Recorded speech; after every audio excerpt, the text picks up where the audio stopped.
from Anand Khamankar and Company, secretarial auditors who have joined this meeting through video conference. We have the requisite quorum present through video conference to conduct the proceedings of this meeting. Participation of members through video conference is being reckoned for the purpose of quorum as per the MCA circular and section 103 of the Companies Act 2013. The quorum being present, I call this meeting to order. As the members are aware that this AGM is being conducted through video conferencing in compliance with all SEBI from time to time, the company has taken all feasible steps to ensure that the shareholders are provided with an opportunity to participate and vote hereat.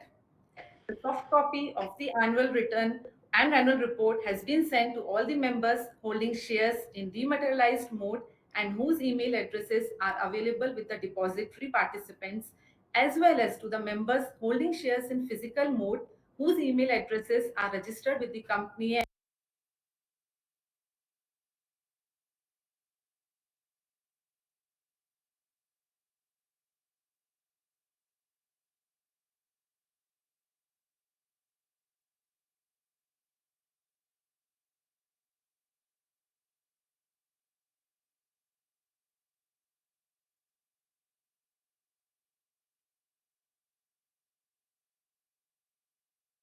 Proxy register is not available for inspection.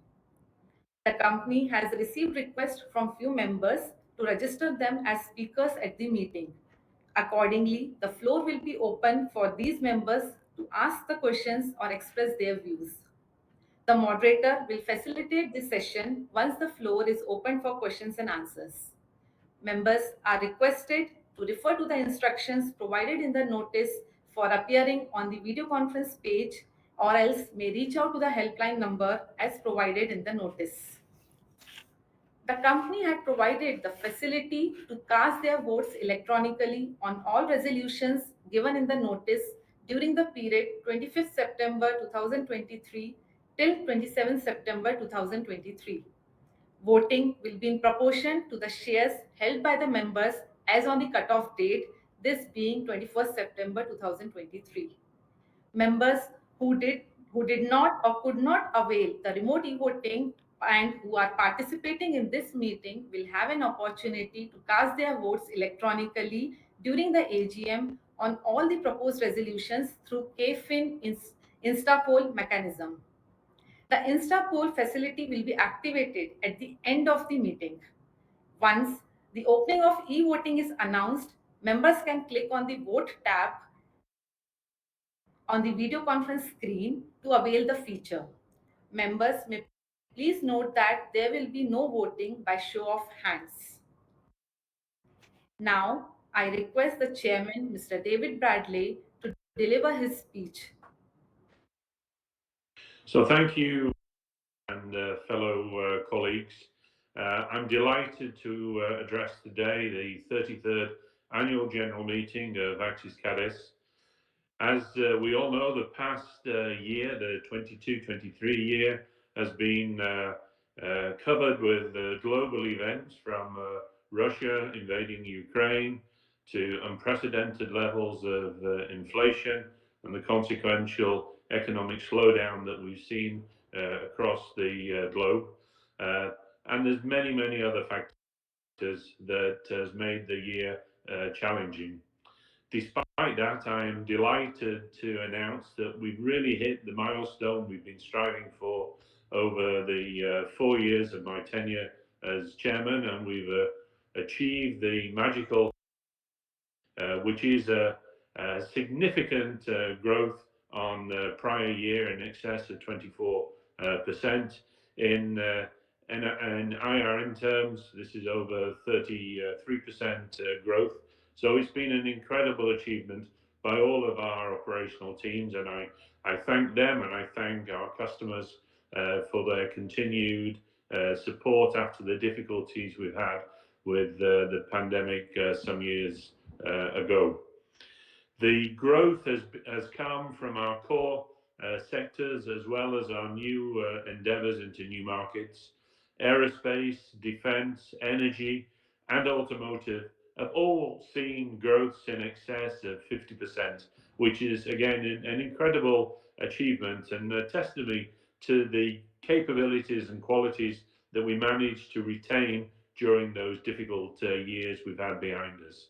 So the performance is excellent and it's giving us a really good platform for future growth and to build upon the initiatives that we've had to open up new sectors so that we have a diverse range of customers, geographical presence, as well as industry spread to ensure that we can ride any future volatility in individual sectors the best we can.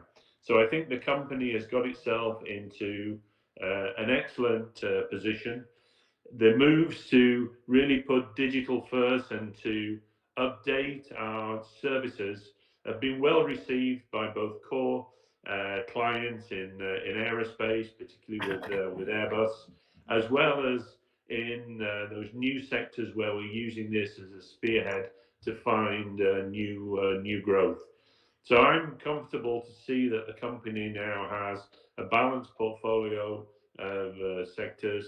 It's really pushing forward in the new digital age, and this will give us the platform for future growth.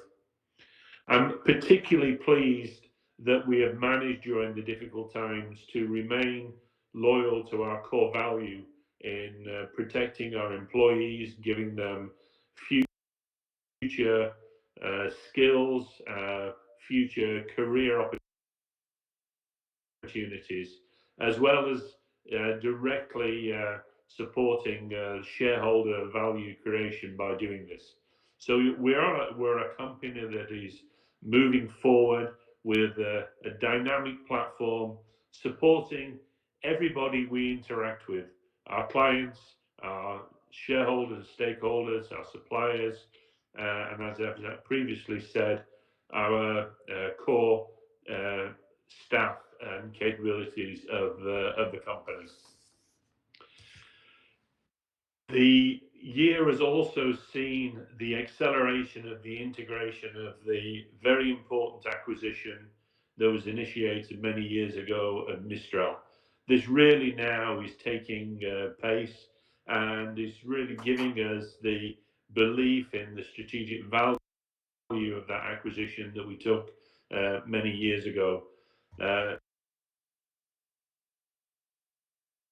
Mistral is becoming an integral part of the company, and I can see the business now acting as one team. This acquisition has also helped us grow in this product and solutions area, which in itself has had growth in the defence sector, particularly of over 50%.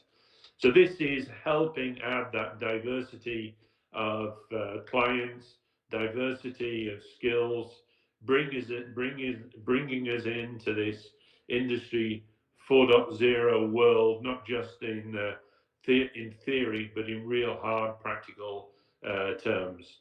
So this is making us more attractive to customers, more attractive to new members of staff, and that really bodes well for the future.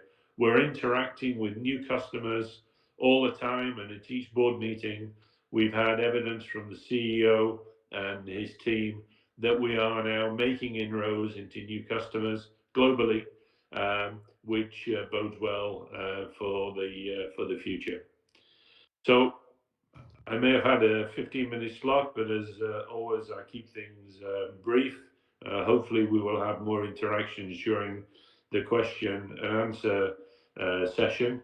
But before concluding, I really want to give my gratitude to all of the shareholders, all of the stakeholders, because without that support, we wouldn't be where we are today. So I thank you for your confidence that you've shown in the company over the years, and I hope now we're starting to deliver what we promised to you years ago in terms of shareholder value.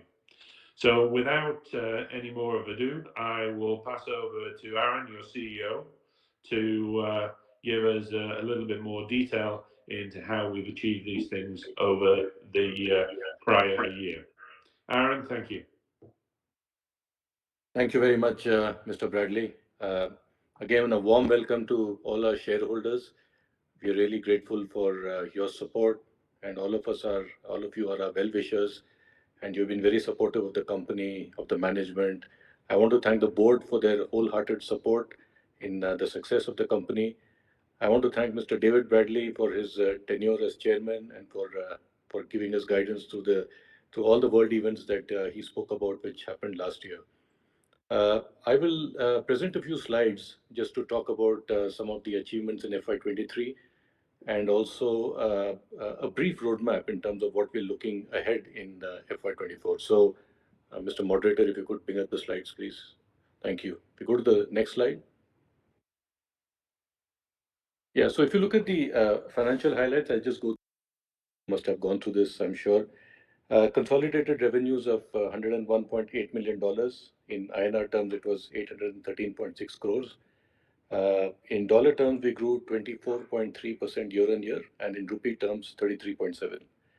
Our EBITDA was at 137.5 crores with a margin of 16.9%, which improved by 561 basis points year on year. The EBITDA has doubled compared to the previous year in absolute numbers. That's something that obviously we are very happy about. Adjusted PAT was at 63.2 crore. That improved by about 159% year on year.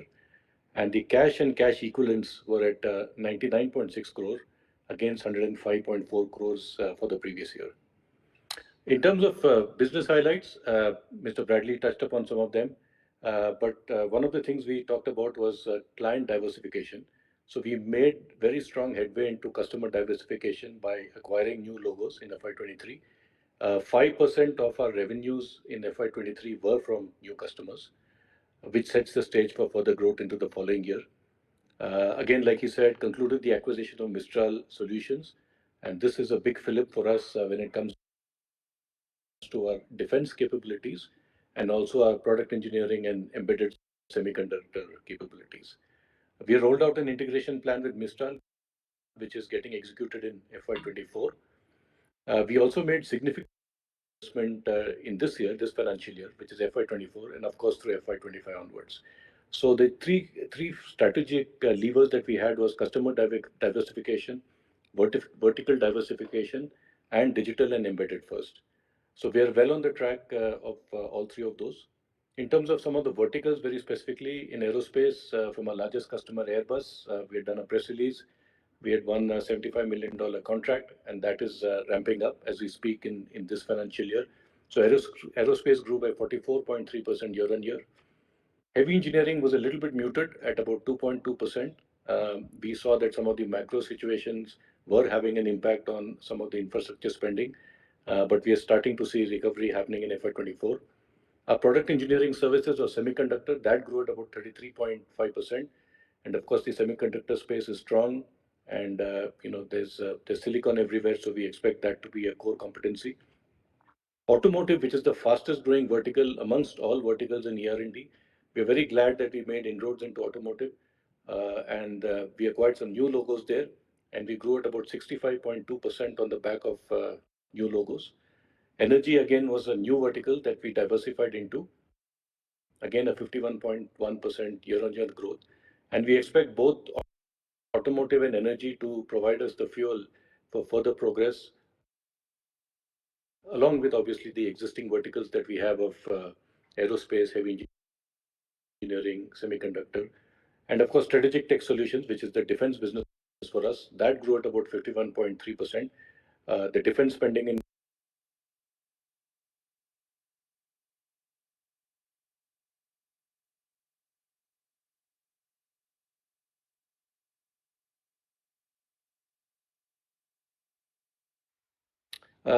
just in terms of synergies between Axiscades and Mistral. So Axiscades, like I mentioned, aerospace and defense, heavy engineering, automotive, and energy.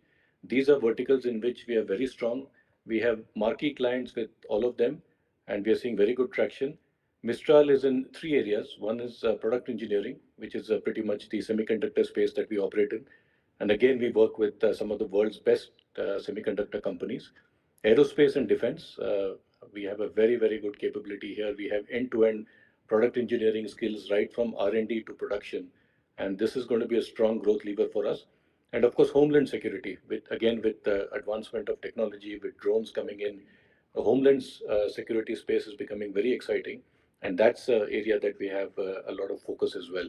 So, in addition to, of course, bringing in these core focuses, we are also looking at how we can cross leverage the capabilities of Mistral, where they have very good embedded capabilities into some of the clients through Axiscades. And as far as Axiscades is concerned, the company has very good foothold into marquee clients globally. So the international client roster is really, really good, and that provides a very good opportunity to take some of these capabilities there. So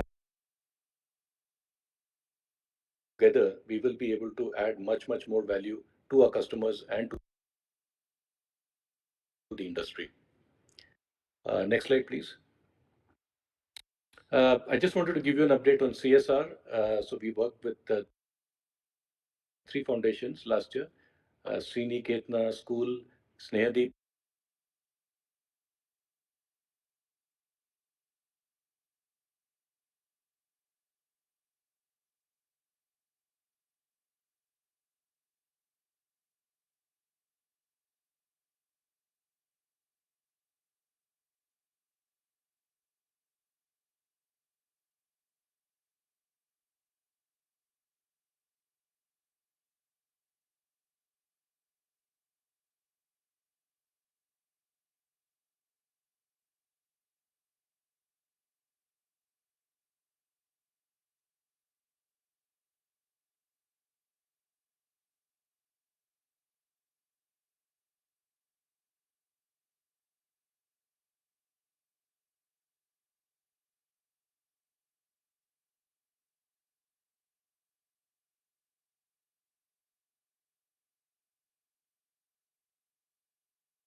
and it's a great reference and a great case study for us as we go ahead.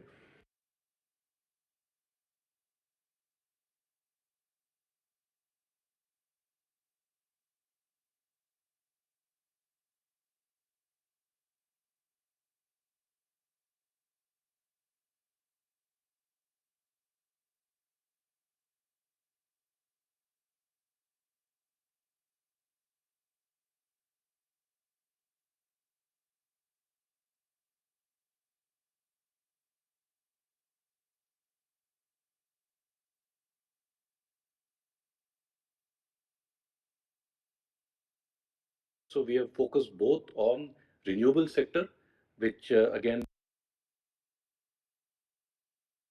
there's a big focus globally to move towards more and more renewables, as well as in the oil and gas sector, because we still believe that oil and gas is going to be alive for at least the next 15 to 20 years. So that is not a sector that we want to ignore.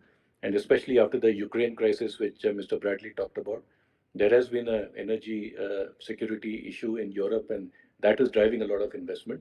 So renewables is a focus for us, as well as oil and gas.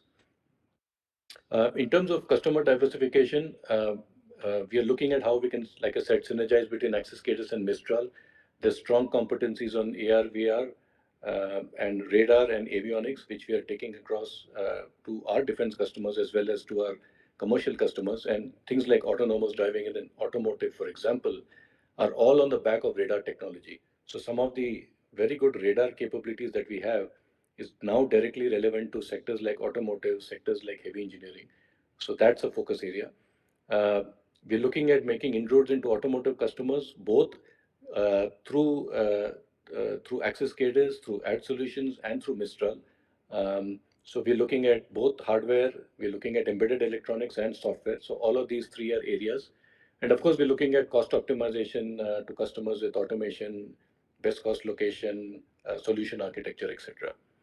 Digital first and embedded first is a very key focus area for us, I would say, both from again two perspectives. One is that there are a lot of industry use cases.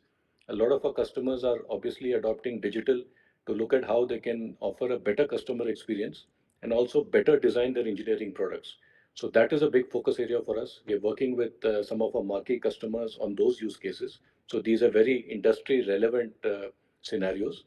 The second, of course, is that within Axiscades and within our subsidiaries, we're looking at how we can replace our delivery with more automation.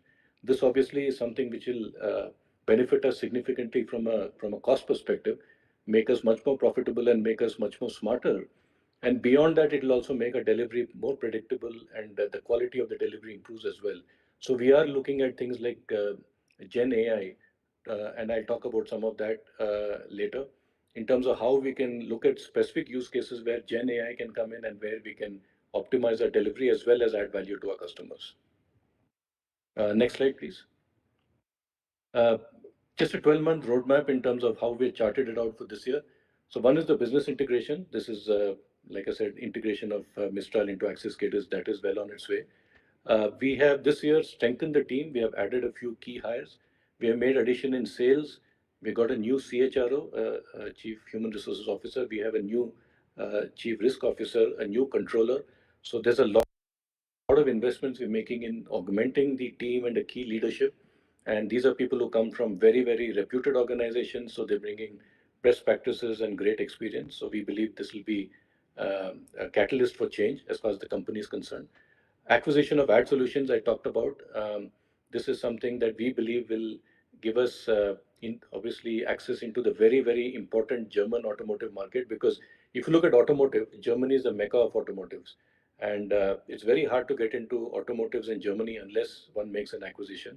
The good thing is that Ad Solutions works with the world's largest R&D OEM, but they also have supplier codes with at least 6 to 7 marquee them to actually realize the potential of these supplier codes and make sure that we grow the business there. Of course, in addition to that, we will look at how we can offshore some of the work that they do so that we can increase the scale and also make it much more profitable. In terms of customers and partnerships, we are looking at how we can tie up with industry partners, how we can have partnerships. Cantier, for example, Cantier is an example where in the Industry 4.0 space, they are a company who have a MES product and which is on the cloud, and there is a lot of focus to bring in the smart factory solutions. So this is something that we leverage.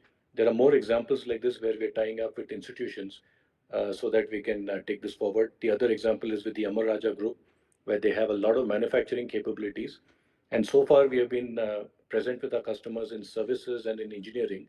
But we, along with Amar Raja, now can look at tapping into manufacturing and tool design and product design as well. So that's something that we will look at. Employees under the leadership of our new CHRO, we are looking at how we can revamp and reinvigorate our employee experience program. Engagement with employees is key for us. We are happy to say that post COVID and through the year we have seen a lot of motivation, a lot of positive feeling within the employees. And for us in a services company, our assets walk in and walk out every day. It's really our employees. So there's a big focus for us to make sure that we look at employee well-being, provide them the right training, provide them career opportunities, and make sure that we have succession planning plans, etc. So this is a very important focus for us. And of course, internal digitization. So this is some of the automation I talked about, but also looking at our enabling functions. So looking at HR tech, looking at finance tech, how we can get smarter in terms of how we close our books, some of the HR policies that we have, the recruitment, how we can tap into more technology and algorithms such that we zero in on the right candidates as well as become more efficient in managing our workforce. So this is again a focus for us, which we believe will make us much more efficient and will make us more process oriented and less people dependent. So this is in brief FY24 roadmap. I'll probably just stop with that, and I'm sure you'll have some questions, which I'll be more than happy to answer. Thank you very much.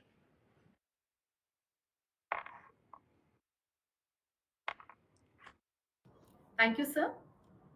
Dear shareholders, the notice dated 5th September 2023 convening this meeting along with the copy of the annual report for the financial year ended 31st March 2023 has already been circulated, and with your permission, I shall take the same as read. The auditor's report on the financial statements of the company does not have any qualifications or observations or comments on the financial transaction or matters as having any adverse effect on the functioning of the company. There are no qualifications or adverse remark in the secretarial audit report too. Accordingly, the reports are not required to be read out at the meeting. We now take up the resolutions as set forth in the notice. We will open the floor for any questions by members after all the resolutions are tabled. The ordinary businesses set out in the AGM notice pertain to item number 1 is adoption of the audited financial statements, to receive, consider, and adopt the financial statements of the company for the year ended 31st March, the statement of profit and loss account, and cash flow statement for the year ended on that date, including the consolidated financial statements, together with the report of the Board of Directors and auditors thereon. Item number 2, appointment of a director in place of Mr. David Bradley, who retires by rotation and being eligible offer himself for reappointment. Mr. David Bradley has expressed his intention to step down from the position of chairman and non-executive director effective as of the close of this annual general meeting. Consequently, this resolution seeking reappointment has become infructuous, and voting for the same won't be considered. Item number 3, Mr. Sharadi Chandra Babu, Director, liable to retire by rotation, who does not seek re-election. The special businesses set out in the AGM notice pertain to appointment of Dr. S. Christopher as non-executive, non-independent director of the company. Item number 5, payment of commission to non-executive directors. Item number 6, payment approval for borrowing limits of the company, followed by point number 7, approval for creation of charge on the assets of the company. The resolutions and the explanatory statement in respect the above proposals, wherever applicable, have been provided in the notice.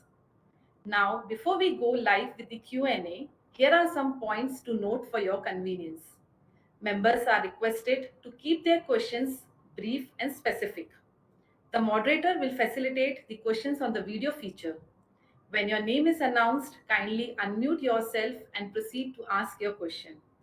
Please mention your DP ID and client ID or the folio number and the location from where you are joining the meeting. Each shareholder will have 2 minutes for their question. To avoid repetition, the board will respond to all the questions at the end. Once you have asked your question, you may mute yourself and continue to watch the proceedings. Members may also note that the company reserves the right to limit the number of members asking the questions or making suggestions depending on the availability of the time. Now, the floor is open for the shareholders for Q&A.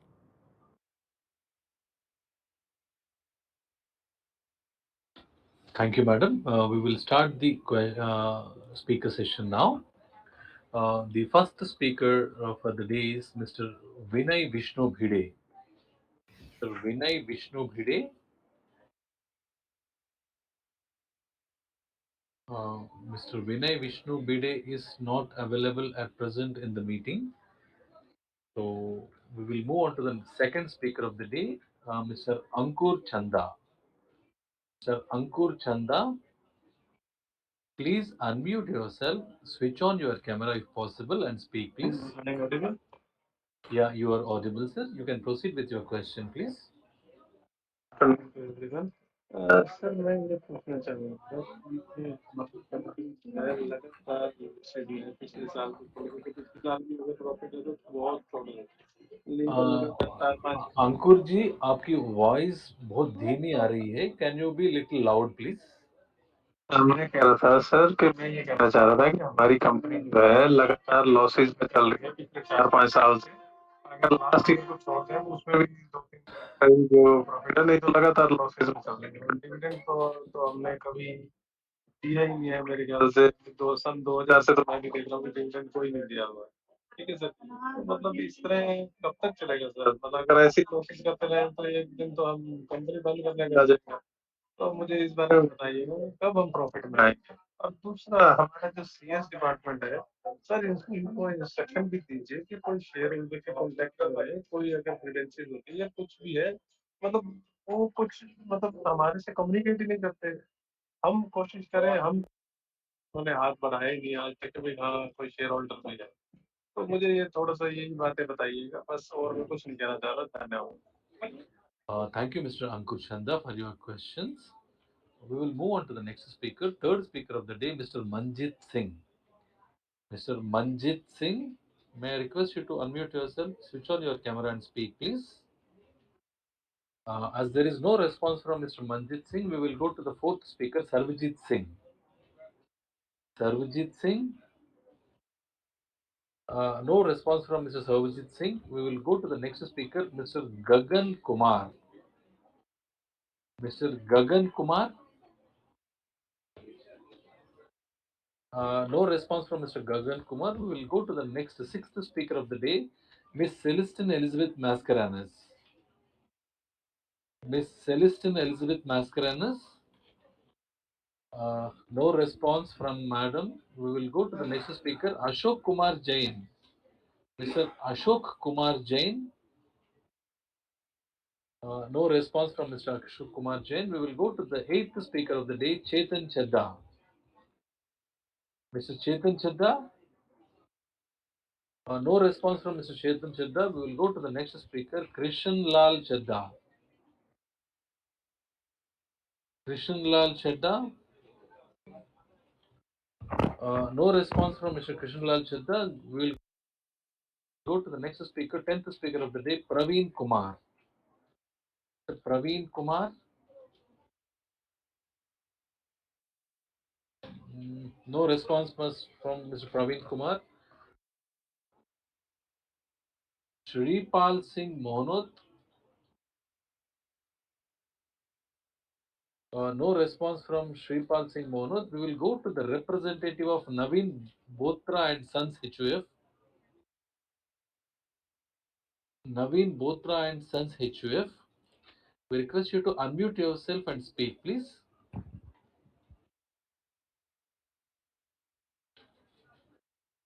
Yeah, I can see you unmuted, sir.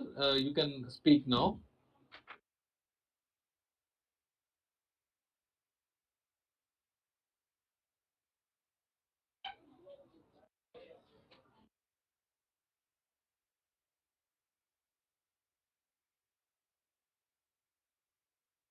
Sir, we are not getting audio from your side, sir. Can you press Control R on your keyboard and refresh your screen, please?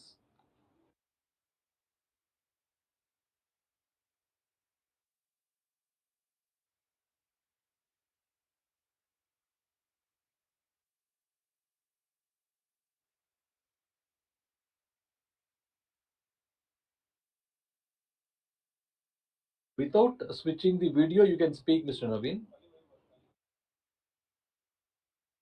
No, still we are not getting your audio, Mr. Naveen Botra and Sons. We will come back to you, sir. You can do the testing part. We can come back to you, Mr. Naveen Botra and Sons HUF. Meanwhile, we'll go to Swaran Lata. Next speaker is Swaran Lata. Swaran Lata also no response. We will go to the next speaker, 14th speaker of the day, Vinayak Rao Sahib Patil. Vinayak Rao Sahib Patil.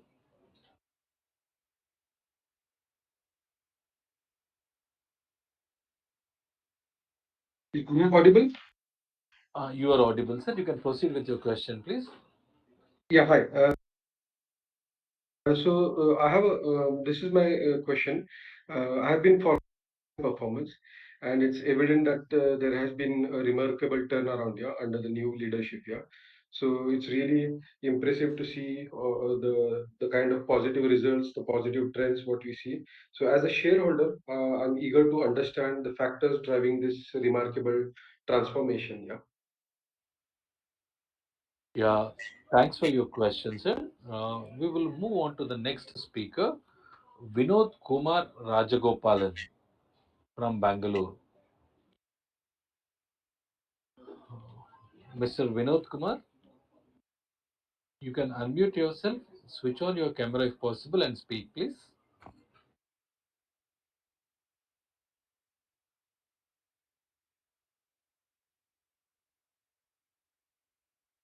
Mr. Vinod Kumar Rajgopalan, you can ask your question, please.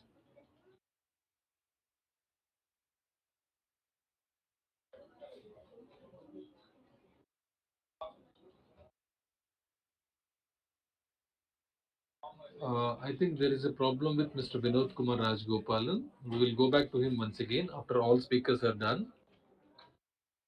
16th speaker is Manjunath S from Bangalore.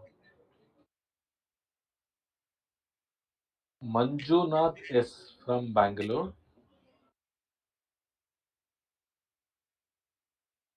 No response. 17th speaker is M. Hello. Shanmuka Anjaneyulu. Hello. Uh, Vinayak Rao sir, you wanted to speak? No, Manjunath here. Oh, you're okay. You're talking from Manjunath's ID. Yeah. Okay, sir. My DPID is one IN302679. So it appears that your three-pronged approach has been highly successful with phenomenal growth in the European market and solid growth in America as well. I understand that you have recently opened additional offices in France. Could you please share your future plans regarding geographical expansion and the kind of growth you foresee from the European market? Yeah, you are done with your question, sir. Yeah. Thank you, sir. Thank you for your question. We will go back to the next speaker, Mr. Gairik Ghosh from Bangalore. Mr. Gairik Ghosh from Bangalore.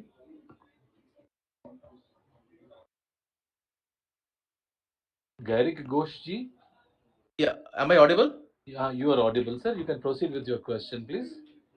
Thank you, sir. Sir, first at the first, I would want to, convey my congratulations to the management team of Axiscades for, the great performance in the last financial year. And in that context, I had a question regarding the defense vertical. Right now the defense market seems to be, pretty lucrative at the moment. Especially with a lot of demand which is coming out from the APAC region, and also keeping in mind the Make in India initiatives. And with the backdrop of what we just saw, the Access Cards and Mistral having a very strong presence and expertise. So just wanted to ask a question. Could you please share some insights into what is the kind of growth that you are currently going through, and what's the kind of growth that in this sector that you're anticipating? And the second question is, what's the kind of competitive advantage that you as an organization you have in this defense scenario, in the current scenario? Gairik ji, you're done with your question. Yes, please. Thank you, sir. Thank you for your question. So with this, we have completed the first round of 18 members speakers. So the two speakers who were joined but not able to speak, I will just ask them to join once again. Naveen Botra and Sons HUF.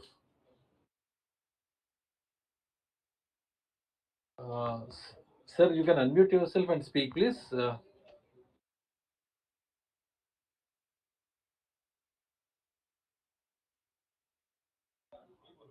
I can see, sir, you have unmuted yourself. You can speak. You can speak, please.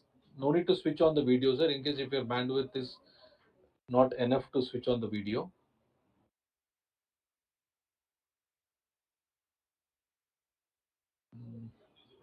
I think still he's facing a problem. So, sir, you can write back to the secretarial team of the company so that they will give the reply to you, sir. Thank you. The next left out person is Mr. Vinod Kumar Rajgopalan. Vinod Kumar Rajgopalan from Bangalore. I can see, sir, you've unmuted yourself. Can you speak, please?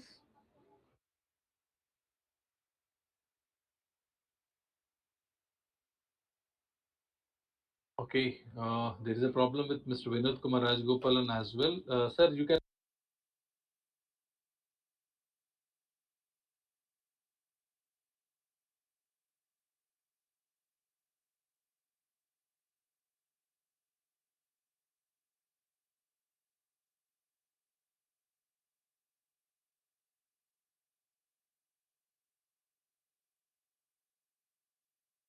I didn't hear or understand. So I leave that entirely in your hands, Aaron. And I think similarly, the reasons for growth, good performance, particularly in the defence sector, I think you can reiterate those, and also the plans for European growth, having opened the French office and more recently a UK second UK office as well. So, Aaron, if you just unmute and you can address those in whichever order you like. Thank you. Yeah, sure. Thank you, David. So I'll start with Mr. Vinayak Patil's question on what are the factors driving the transformation. So I would say that for us,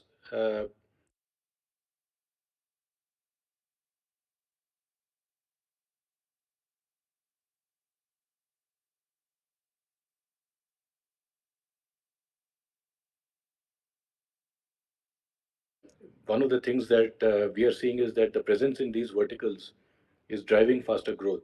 So that is certainly from a strategic perspective and intent competencies that we have built in these verticals, as well as hiring people who are leaders and who understand this business.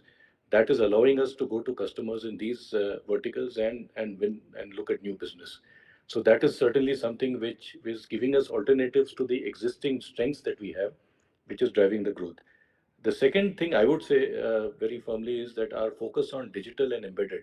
So if you look at our digital presence in FY23 and going into the early part of FY24, we have now built a digital team which is almost 45 members strong. And now we are in a strong position to deliver very good digital solutions, digital scenarios to customers. And we had some successes with a few projects. But more importantly, like I said, the automation initiatives, the thought process on Gen AI, this is driving a lot of focus for us. So we believe that, and of course, for every customer, digital is where the mindshare is. And getting into digital, getting into the software side of the business is something that we are very keen on. And if you look at engineering industries, there's obviously the bread and butter, which is mechanical engineering, but a lot of the pivot is happening towards more of embedded and more of IT and digital.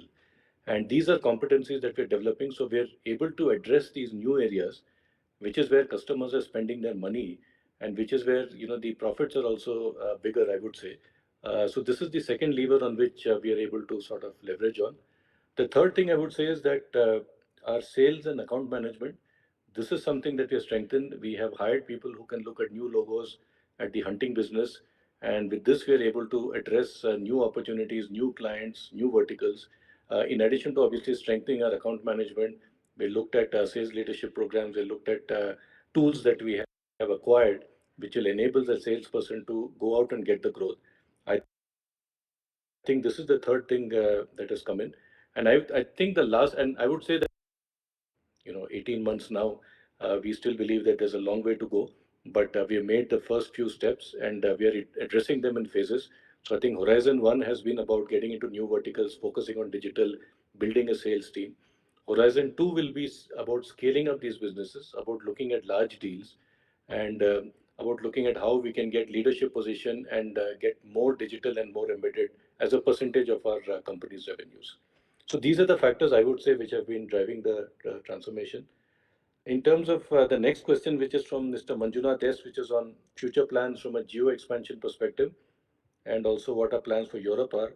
So if you look at our geographical presence, close to 80% of our business comes from overseas, And all this business comes from Europe and North America. So we are present in France, in Germany, in UK, in Denmark, and in Canada, in US, and a small part in Mexico. So our focus will be to continue in this. One new area that we are extremely keen on is the Middle East, especially given our focus of growth in the energy vertical.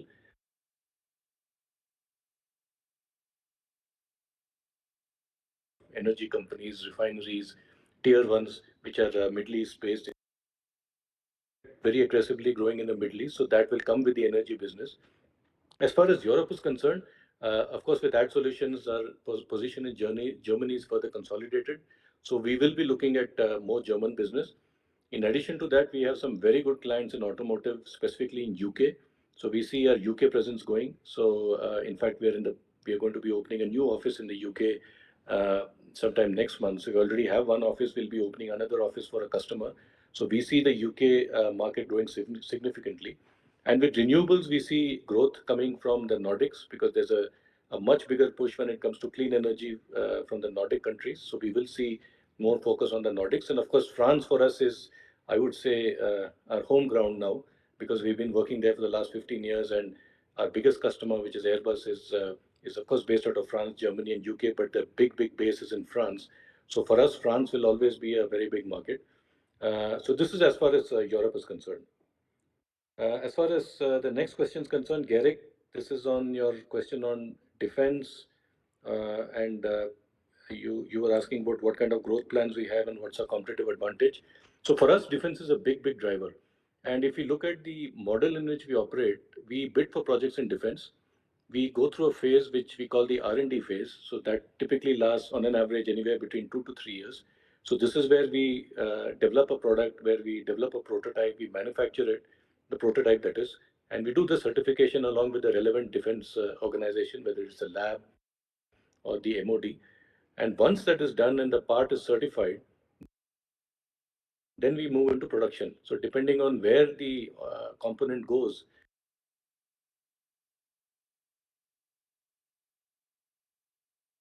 radar subsystems in Tejas or the LCA, the government has placed huge orders. Similarly, there are a lot of orders that we have with BEL, which is the big manufacturing arm for the Indian government on defense. We also have a lot of orders with NPOL, which is the naval labs. So going forward, a lot in this year and the following 2 3 years, we will see our production orders ramping up.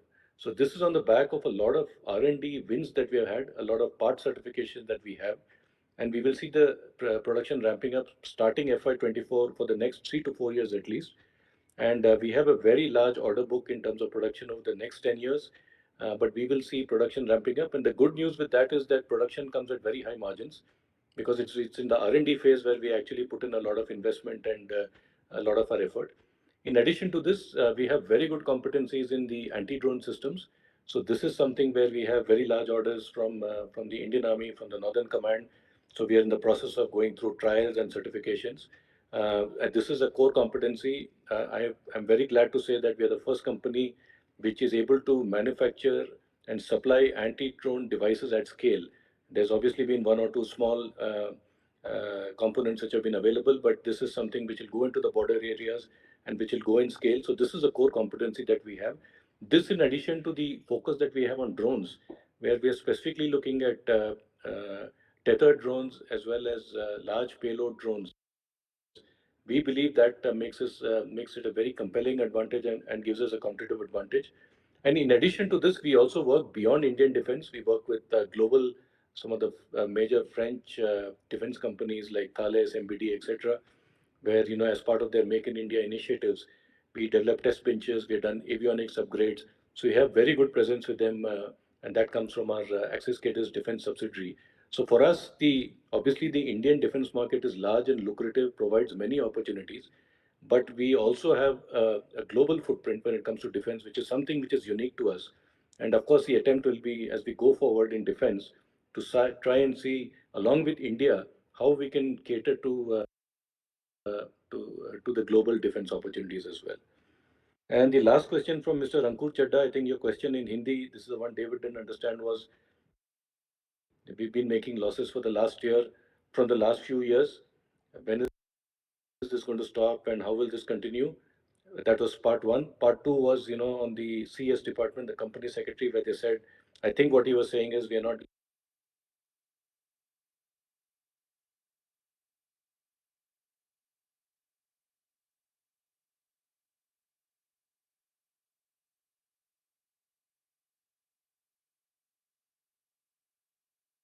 reducing debt, making the business more profitable, but I can request him to talk to that. And as far as the company secretary group is concerned, our committee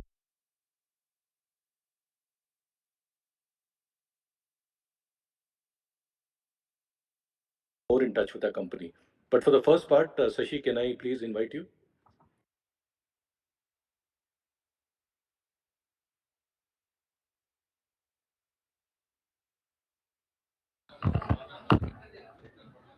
Yeah, he has joined, sir, but he is not able to unmute himself, sir. Mr. Shashidhar SK.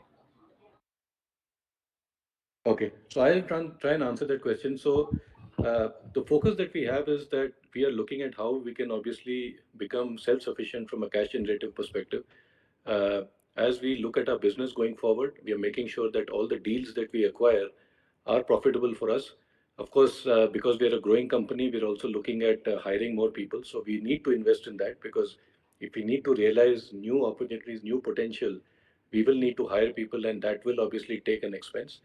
The other thing which has obviously taken a significant amount of cash is some of the acquisitions that we made, and we had raised debt which was at pretty high rates. But in the last 2 to 3 months, we have been successful in reducing that. So mister Ankur Chaddha साहब, I think आपके लिए आपके सवाल का जो जवाब ये है कि हमारा एफर्ट है कि आगे जाएंगे तो हमारा जो न्यू बिजनेस, जो नए डील्स होंगे, वो हम पॉजिटिव मार्जिन के साथ लेंगे ताकि बिजनेस सेल्फ सफिशिएंट हो जाए, कैश जनरेटिव हो जाए। बट हमें ये भी बताना है कि आगे जाने के लिए हमें इन्वेस्ट करना पड़ेगा, हमारे सॉल्यूशंस में लोग हायर करने पड़ेंगे, और कई लोग जो सीनियर रिसोर्सेज हैं जो ओवरसीज़ हायर करते हैं वो काफ़ी एक्सपेंसिव है। अगर ये नहीं करेंगे तो नया बिजनेस जो है हमें नहीं मिलेगा, तो हमें ये भी करना है। बट मैं ये भी बता सकता हूँ कि हमारा जो डेट है हमने काफ़ी अच्छा रीफाइनेंस किया है। अभी जो इंटरेस्ट रेट्स हैं वो बहुत कम है, और हमारा अटेम्प्ट ये भी है कि आगे जैसे जाएंगे कि उसको कैसे हम बेहतर करें। तो ये जो है हमारा, I would say, road map है जो हम हर साल एक प्लान बनाते हैं और इम्प्रूव करते हैं। आप अगर चाहें तो हम एक अलग कॉल भी कर सकते हैं with our CFO mister Shashi. वो अभी शायद बात नहीं कर पा रहे हैं, वो अनम्यूट नहीं कर पा रहे हैं, but we can provide you more details going forward as well.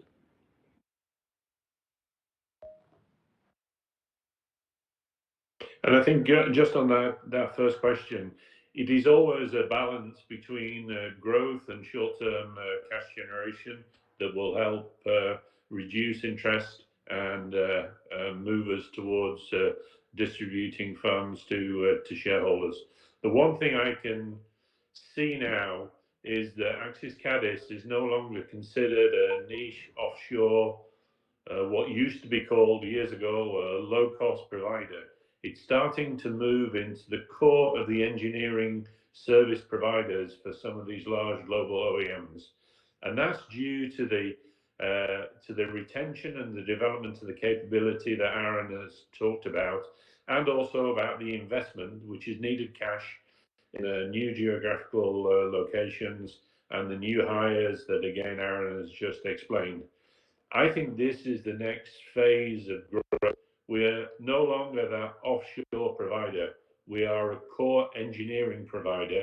And in that, the growth opportunities that I can see with the Airbuses of this world, with the OEM tier ones in Europe, we're just on the start of this phase two. And when you couple that with the new expertise in the digital area, then I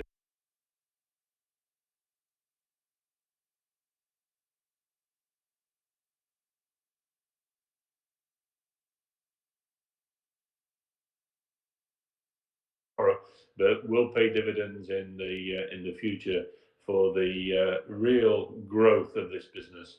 And I think we'll look back on this period with admiration about what the engineering teams have achieved. Yeah, and So I think last, we've. Sorry, yeah. No, I just got to add that we just wanted to confirm that at an EBITDA level, we are profitable. Of course, our focus is that at a PBT and a PAT level, we improve the metrics. So that is our focus.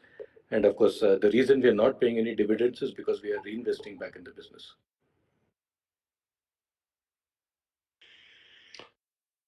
So I think we're at the end of answering the questions that we can. So I'll hand back to Samal to continue with the itinerary. Thank you, Chairman. Thank you, Arun sir. So we go forward. Members may please note that the voting will continue to be available for next 15 minutes. Therefore, members who have not cast their vote yet are requested to do so.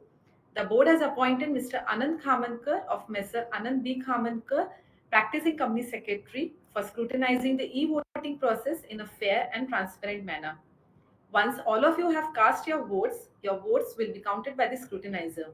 He will then unblock the results of the remote e-voting, which will then be consolidated with the results of the voting done today during the meeting. The voting results, along with the scrutinizer report, will be communicated to the stock exchanges within the stipulated timeline, and the same will be placed on the website of the company and on e-voting platform of KFIN. I thank all the shareholders, members of the board, auditors, and the management team for joining this meeting through video conference. Thank you all for attending this meeting. And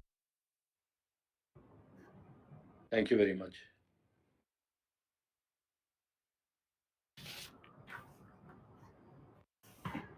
Thank you very much. Now the install